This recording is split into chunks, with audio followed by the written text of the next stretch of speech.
Vanessa again for being able to share all of that. Um, in many ways, I was just realizing as I was sitting there, I don't know why I'm the one that's doing this for so many reasons. Because this is a huge topic. This is not theoretical. This is not something where some of these questions that we've had have felt like we can sit back, we can put the facts down, we can look at the Bible and work out how it all works. This isn't one of those. Whether or not you felt the pain that suffering brings as you came this morning, I'm sure we've all been reminded how horrific suffering is through Vanessa being able to share that. I'm very thankful that she's been able to share, because it's really easy for us to talk about suffering like it is just an intellectual thing. And potentially some people who did ask these questions did think, well, this disqualifies Christianity because of suffering. Now, if you've come today, I'm guessing though, whether you are someone who already trusts in Jesus or you're exploring, this is a topic we're looking at today, which is going to raise questions for you. So as Sarah said, there's an opportunity after for you to be able to sit with myself or Vanessa and talk, pray, whatever you would like to do in that moment.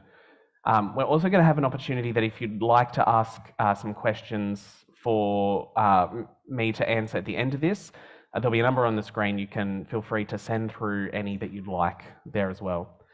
The other reason I realized I don't know why I'm the one doing this is because I feel like, if not yet, I'm going to, by the end of my life, have the nickname as the crying pastor, because even on a topic which isn't suffering, I can get into a mess. And so there's a good chance, just fair warning, that could happen today. As we think about suffering, I don't know what your suffering has been or that you've seen. For some of us, you may feel like your suffering that you've gone through, the pain that you've gone through, is really nothing compared to other people's. But all of us have either gone through something or watched something happen to someone around us, and there's a pit that suffering puts us in. It's an image that the Bible uses that people have picked up on because it's our experience, it's how we feel. When we're in those moments, it's like we're in a pit. It's darkness, I don't know how to get out. Now, for some of us, that pit is really deep, and for some of us, it's just deep enough for us to not be able to get out at times. Whatever it is, I'm sure all of us have been there to some extent. For some, like Vanessa has shared, it may be that you've lost parents. Others of us may have lost children or felt the pain of wanting children and not being able to have them. For some, that pain will be because we don't feel like we have the security to know where our next meal is coming from, or we've felt that in the past. For some of us, we may have not even known where we're going to sleep at night. We will have experienced betrayal by people who are close to us, sleepless nights, either lifelong illnesses or disabilities, or things that come quickly, which change everything. Some of us will have had the loss of things we own. We may have lost things or people to natural disasters. We may have felt the exclusion from those whom we love. They might still be there, but we don't have the relationship that we want, and we feel that deeply. Some of us, it's just constant mental anguish. There might be good days, but it just hurts. Now, all of our experiences are different, and some of us may have had those things in the past. Some of us you might be feeling this right now. And for some, it could be tomorrow. And so this is an important question, an important thing for us to approach and to answer, because when we're in it, sometimes it's hard to find an answer. It's hard to look for the answer. Now, as Sarah helpfully said, suffering is it's the universal constant. Everyone suffers. Everyone suffers something.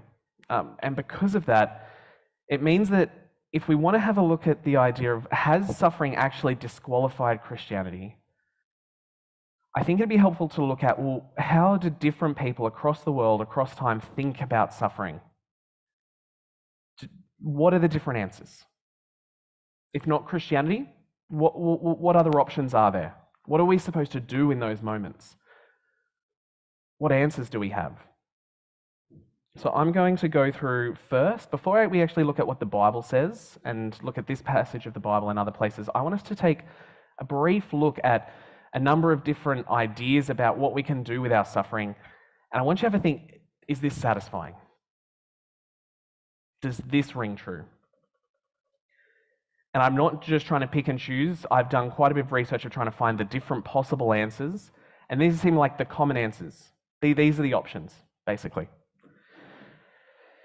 The first option is what's sometimes called the karma view. Karma.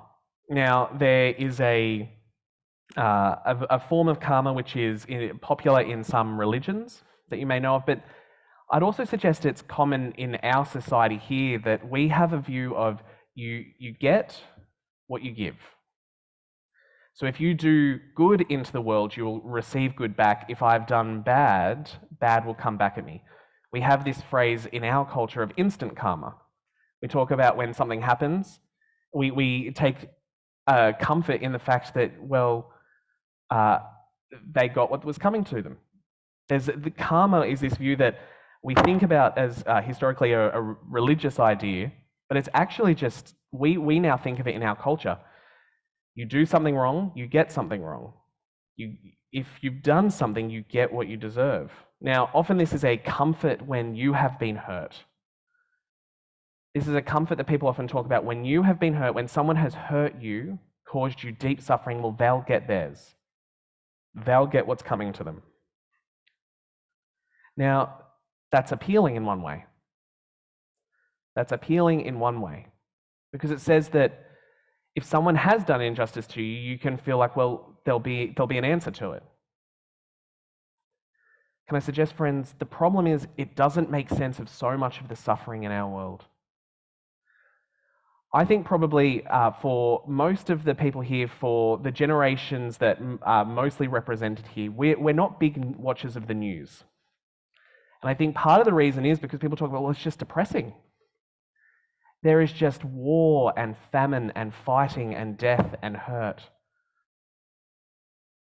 It's easy to hold an idea like this from a distance, but when you see the child in deep suffering, when you see the child in deep poverty, and you see the old person who has lived their life hurting people and living their life stepping on people, and they've never really gotten anything back.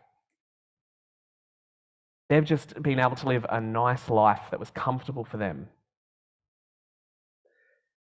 The idea that karma is just, it's either it doesn't work if you're thinking within your life, but if you're thinking in multiple lives, if it's that religious view, it's just not satisfying. What comfort is it to say, if your child is diagnosed with cancer at 5 years old, it's because they deserve it? Is that possibly comforting? It's because they deserve it.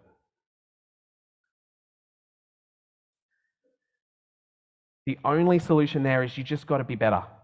Be better, because try and stave off any of those things happening to you in the future.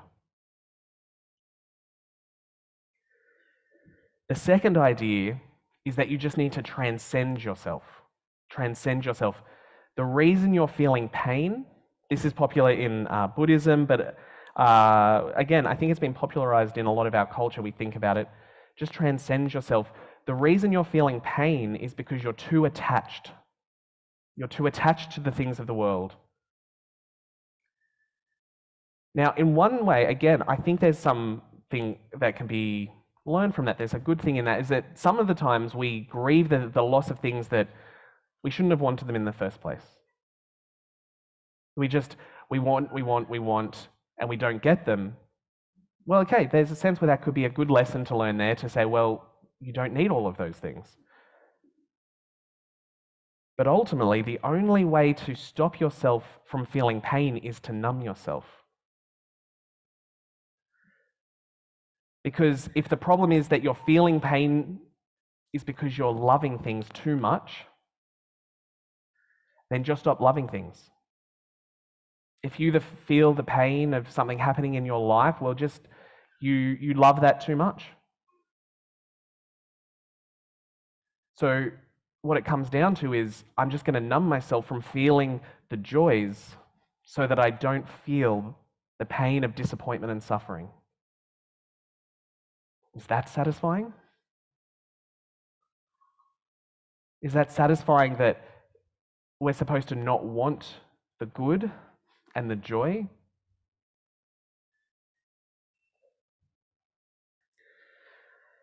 The third idea is that it's your destiny. And again, there's different forms of this. It's your destiny. In this answer, whatever's going to happen will happen. And so you just need to face it bravely. You just need to face whatever's coming to you. It's coming, face it bravely. Be braver. This could be because Islamic view is that God is just unknowable. And Christianity would agree with that in a way, but not in the way this way. It's like, well, God's just going to do what he's going to do. So you just need to be brave, sit under it, don't be affected by it, keep going. And the last one, I think in one way, was the biggest in our culture here. I think it's dwindling somewhat. It's that you are just matter. There is no spiritual element to you. There's no spiritual sense to who you are. You are just matter. And so whatever suffering you're facing doesn't matter either. Because you are just matter, suffering doesn't.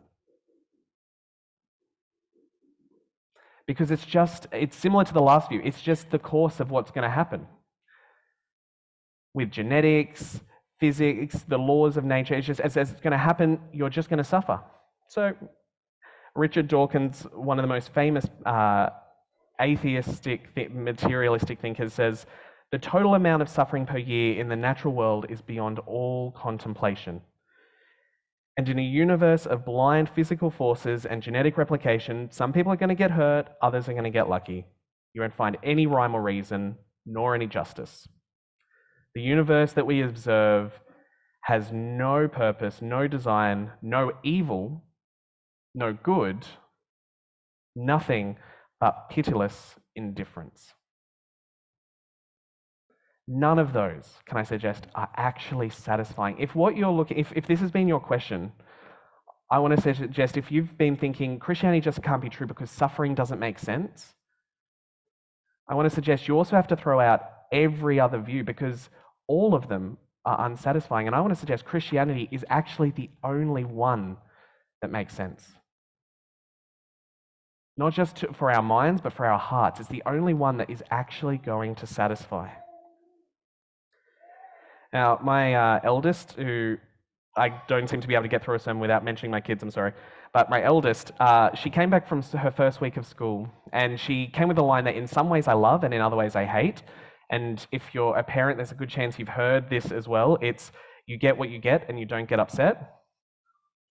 You get what you get and you don't get upset. Now, in some ways, when one of my kids has somehow received more strawberries in their oats than the other, then it's like, well, you just get what you get. There's a sense where there's something good about this. It's like, just trivial, stop getting upset. Can I suggest that's actually on all the deepest suffering in our world, that's what all of those other worldviews say. For all different reasons, it's karma, it's your destiny, it's your just physical matter. You get what you get. Don't get upset because either you deserve it or it's just the way it is. That might be helpful in the trivial. It is devastating in the deep things of life, in the deep pains, in the deep pit. What I want to suggest is that God in the Bible is the only one who says something very different. God is the only one who says, when you get what you get, you can get upset. It's actually right to cry out, which is why we read that psalm, which is an ancient song in the Bible, Psalm 88. You might have read that and you're thinking, that is not the type of happy, joyful thing that I was expecting to come for my first time to church. It's pretty devastating, and it is. It's painful. It's painful to read it. Even as I was sitting there, I was thinking, man, should I have actually chosen us to go through this psalm? It's bleak. But what I want to suggest is that this God, the true God, is the only one who allows us in our suffering to cry out. Have a look at it there. If you've got it, or it might come up on the screen, grab a Bible, please, if you don't have one. They are our gift to you. But have a look at what it says. Starting in verse 1, Lord, you are the God who saves me. Day and night I cry out to you. May my prayer come before you. Turn your ear to my cry. Twice already, this person, we don't know what their suffering is, but we know that they say, I need to cry out to you. Verse 3, I am overwhelmed with troubles. My life draws near to death. I am counted among those who go down to the pit. I am like one without strength. I am set apart with the dead, like the slain who lie in the grave, whom you remember no more, who are cut off from your care. This is someone in deep, deep anguish. Deep anguish. And yet again, they cry out to you. Have a look in verse 9 again. So we saw in verse 1, verse 2. We see again verse 9, second half there. I call to you, Lord, every day. I spread out my hands to you. Actually, and go back to verse 1. Notice he said, Lord, you are the God who saves me. Day and night I cry out to you. This isn't just, I have my moment, I'm just going to let it all out, like screaming into a pillow, and then I'll move on. Day and night, he cries out to God. I don't know if you've ever been in that sort of suffering. We mostly here have come from cultures, I want to suggest. Usually, on an average week here, we come from either Anglo cultures or East Asian cultures. They're the predominant two kind of broad groups of who makes up Laneway Church on an average Sunday. And I want to suggest we often are coming from contexts where it's not okay to cry out in our grief. It feels like it's not okay. And we see some people in the world at funerals grieving, yelling, screaming. Have you ever felt that? That I just wished I lived in one of those cultures where it was okay for me to scream. This pit is too deep. I need to cry out. Uniquely, the God of the Bible, the true God, is the one who says, cry out to me. And this isn't just, I don't know about you, but sometimes I wonder when I hear people talk, are they just picking like the one thing that, is this the one chapter which talks like this? We see this over and over and over again in the Bible. People crying out to God. I'll just mention a few. Psalm chapter 5, first 2 verses there. Listen to my words, Lord. Consider my lament. Hear my cry for help, my King and my God, for to you I pray. Psalm 55, evening, morning, and noon I cry out in distress, and he hears my voice. Psalm 84, my soul yearns, even faints for the courts of the Lord. My heart and my flesh, every part of this person, cry out for the living God. We see it, if you know the history of the Bible, you'll know that Israel cried out to God when they were under slavery in Egypt. We have 2 books of the Bible which are basically just books about suffering. Job, not Job, if you've seen it in the contents. Job, a man whose life was full of suffering. Lamentations, it's a book of laments, of crying out. But we see it as well in Jesus, in the life of Jesus himself. Jesus, the Bible tells us, is God who has entered our world And even though he never sinned, he never rejected God, he loved those around him perfectly through his life. He entered our world knowing it would put him through all sorts of suffering. He felt the pain of extreme hunger. He felt the pain of losing those he loved deeply to death. Jesus knew what it would be like to be driven from his hometown. He was excluded from society. He was betrayed by one of his closest friends.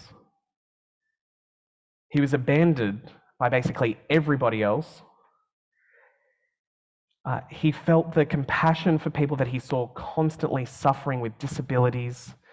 We don't know his own physical illnesses, but we know he spent his life with compassion, seeing those that he's walking alongside constantly in suffering. Jesus was wrongly accused. He felt deep mental anguish, and he was tortured and killed. Jesus has felt basically the full spectrum of human suffering. We'll come back to him, and we'll come back to why that's so important for us. Now, I want to suggest, if you've asked this question or this thought that Christianity can't be true because there is too much suffering, I want to suggest from what we've seen so far, actually, Christianity is the only option that could be true, that could be satisfying to our deepest hurts. No other option is. It's the only one that actually satisfies in the deep, deep anguish that we feel. But it doesn't actually answer a bunch of questions, and we're not going to have time for all of them today. Feel free to ask either question time or later. But it doesn't actually tell us why we can cry out to God. It tells us that we can, but not why. Why can we cry out to God in our suffering? There's a few things that are really important for you to understand. First is that suffering. We can cry out in our suffering because we know that in suffering, that is God crying out to us that the world is deeply broken. You can cry out to God in your suffering because you know that God is the one in suffering who is crying out to you, this world is deeply broken. It's like an alarm bell, a megaphone saying there are things that are deeply wrong here. And not just in your own suffering. Remember, this is as we look at suffering across the whole world, we can remember this is not right. Vanessa said it so helpfully for us before. You look at death. She looked at death and this isn't right. Death is wrong. And so constantly in suffering, it is God crying out that there is something deeply wrong with the world.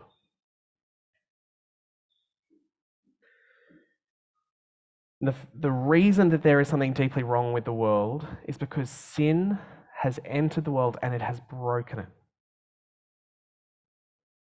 Sarah referred earlier to when in the Garden of Eden, God created the Garden of Eden as a place of goodness where his people could live with him. And he gave them one command, and he said, "You are free to eat from any tree in the garden. You must not eat from the tree of but you must not eat from the tree of the knowledge of good and evil, for when you eat from it, you will certainly die."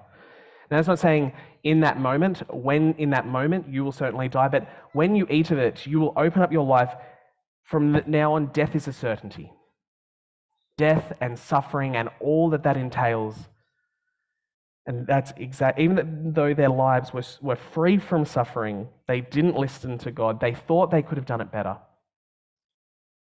And each of us confirm with our own lives that we sin as well. We don't love God as we should.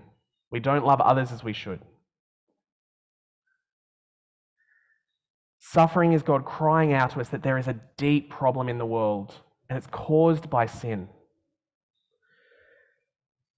Now, I want to be clear, this is different from that first view, the karma view, because it's not that you suffer because you did X, Y, and Z.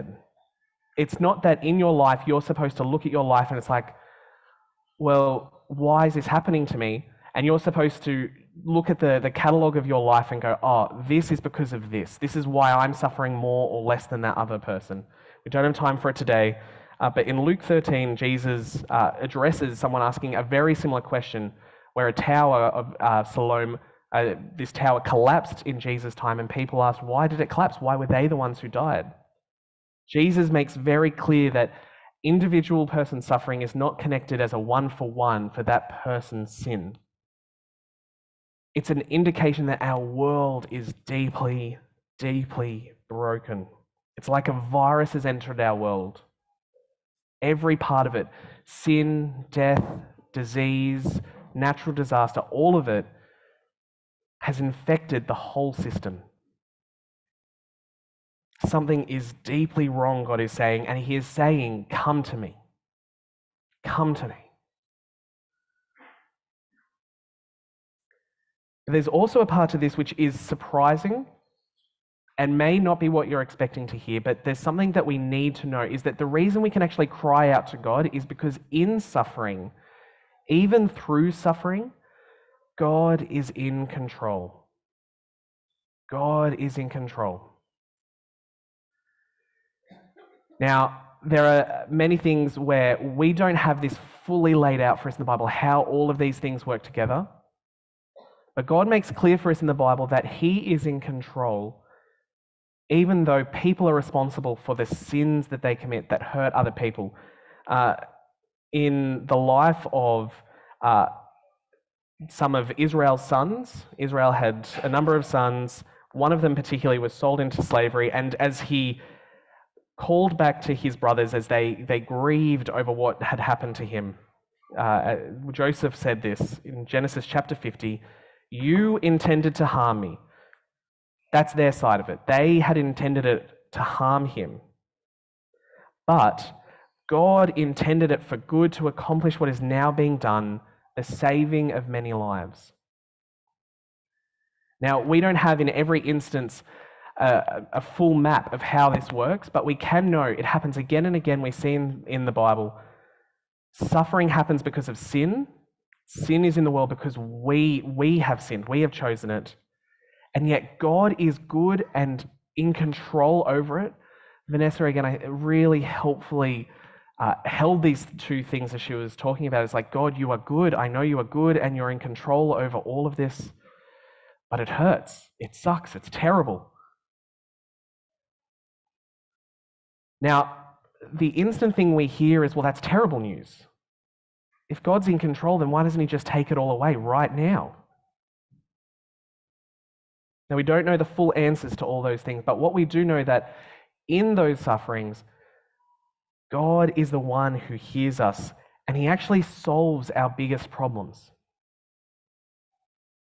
Our biggest problems are sin and our suffering. Sin and our suffering. If you were here 2 weeks ago, I talked about the man who was paralyzed, and Jesus forgave him of his sin because that was his deepest issue before He healed him from his suffering. Suffering is that beacon that tells us there is something worse, even worse than suffering. It's our sin. But Jesus answers it. Jesus answers both. If you've got a Bible and you know where to flick, can I encourage you to open to Matthew chapter 26? Sorry, this is a surprise for the guys with the slides, so I'm sorry about that. But Matthew 26, we see Jesus in deep anguish, deep mental pain before He went to the cross. He knew it was going to happen to Him. And listen, if you've got it open there, Matthew 26, if not, that's fine. I'll just listen. Starting in verse 36, this is Jesus going to pray to God. Jesus went with His disciples, verse 36, to a place called Gethsemane, and He said to them, "Sit here while I go over there and pray." He took Peter and the 2 sons of Zebedee along with Him, and He began to be sorrowful and troubled. And then He said to them, "My soul is overwhelmed with sorrow to the point of death. Stay here and keep watch with me." Going a little farther, He fell with His face to the ground and prayed, "My Father, if it is possible, may this cup be taken from me. This cup is this, he knows that he's going to die on the cross and take God's punishment for sin on himself, even though he had not sinned. But listen to how he finishes, yet not as I will, but as you will. Again, Vanessa so helpfully demonstrated this in saying, God, if there's any other way, if there is any other way, knowing that God is the one we can cry out to in our suffering. God is the one who can actually do something about it, but he's also the God that we can trust to know if he chooses not to change it, if he chooses not in that moment to give that healing, if he chooses not to take the circumstances away from us, we can know that he is working something good in it. Now, we may not know all of it, as I said, the good, but there is one thing you need to know in that. The thing you can be sure of is that it is that God crying out to you to say, come to me. Come to me so that your suffering will be taken away. On the cross, Jesus died for us to take away both of our sin and our suffering. Our sin and our suffering. And I want to suggest that can look like two things for us. If you trust in Jesus, that can look like comfort now and hope for the future. Comfort now and hope for the future. Now, there's a lady in America, her name is Joni Eareckson Tada. I think that's how you pronounce her last name. Joni Eareckson Tada. You might be familiar with her. She, when she was 17, fit and healthy, she dove into a lake. She hit a rock with her head. And from that point onwards, I think she's now in her 60s, I'm not 100% sure. From that point on, she has been paralyzed from the neck down. From 17. She is not someone who pain is distant, a theory for her. You might see it on the screen there. I'm going to read it out to you as well. She has known that God can actually give comfort now, even if the situation isn't taken away. She is still in this situation after 50 or so years at least, and there's no cure. She'll be like this until the day she dies. If you haven't already read it, listen to these words. God can comfort us. God, like a father, doesn't just give advice. He doesn't just tell us, do better, be brave, suck it up. He gives himself. He becomes the husband to the grieving widow. He becomes the comforter to the barren woman. He becomes the father of the orphaned. He becomes the bridegroom to the single person. He's the healer to the sick. He's the wonderful counselor to the confused and depressed.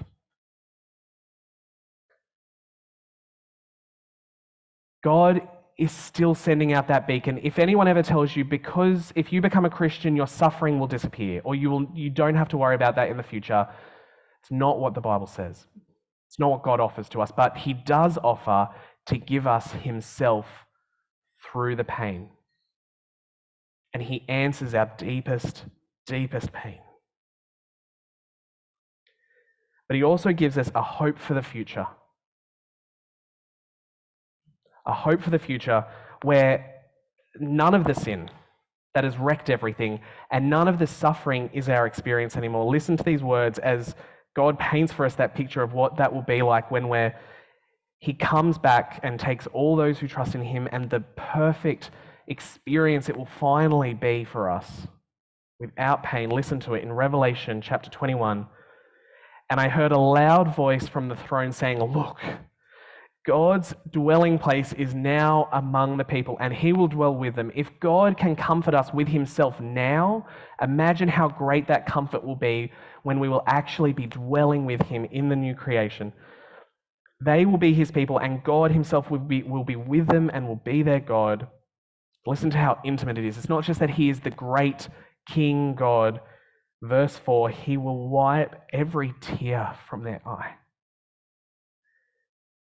Every tear that falls from your eye now that you feel the brokenness of this world, there will be a day where those tears will be wiped away and they will be no more.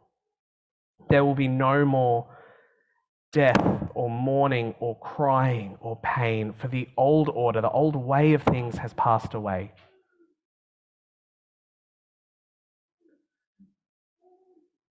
Suffering doesn't stop Christianity from being true, friends. In fact, Jesus is actually the only one who can look at suffering and he can say, I know the pain of this world and I have a way out. Not only will Jesus' way not crush you, it will give you hope and life, comfort. Now, there may be some questions, I'm not sure. I'm not sure if we have time still for some questions. Yeah, this might be an appropriate time that if you do, we might be able to answer some, if there's still time. We don't have any questions from the floor. I have a quick question, which is simply that if we want to keep on trying to understand suffering, the way the Bible talks about it, and some of those big questions that we have about the why of suffering for us, are there some good resources that you can direct us to?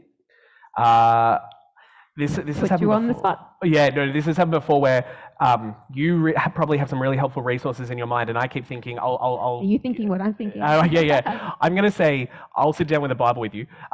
There's also, there's a book that is called A Thing. Sarah, why don't you give yours? Yeah, John Dixon's one that I can't think the name of. If I were God, I'd end all the pain. Yeah, that's a really... So I read that book. So again, this is not me. It's not like a suffering war where I have to try and one up you. I'm not doing that. When I was 12, my mum died. She died from a sickness she'd had for my whole life up until that point. I read that book, and it was one of the most helpful things I've ever read. Ironically, I couldn't think of the name of it. So if that is you, if that is something that you would find helpful, come talk to me and I'll get you a copy. It's, be wonderful. John Dixon, If I Were God, I'd End All the Pain. It's very short, so it's not painful to read. It's helpful to read. Thank you. One of the most helpful things you've ever read. Yep. If you're a woman, there's a great podcast called Journey Women. It's got a number of prominent women who are great theologians who get interviewed by a wonderful woman called Hunter. Cool name. So Journey Women, Spotify or anything. There's a couple there from Joni Eareckson Tada on there. So if you're a woman, that's a great resource. Scroll down, find what's relevant. There's a couple there about hope, hope in the midst of suffering. That's really helpful. And yeah, I just wanted to say, if that is you, if you've got any of those, if you do have questions, these aren't the sort of questions likely that will come through via a text. These are the type of questions where you may be like, I can't believe he said that. Come talk to me after. Or I don't think that works for my life. You don't understand my life. Come talk to Vanessa. Come talk to myself. Jesus is the only one who understands your suffering. Friends, listen to the call that suffering gives so that you can cry out to him and he can give you comfort and hope. I'm going to hand back to Sarah. Thanks.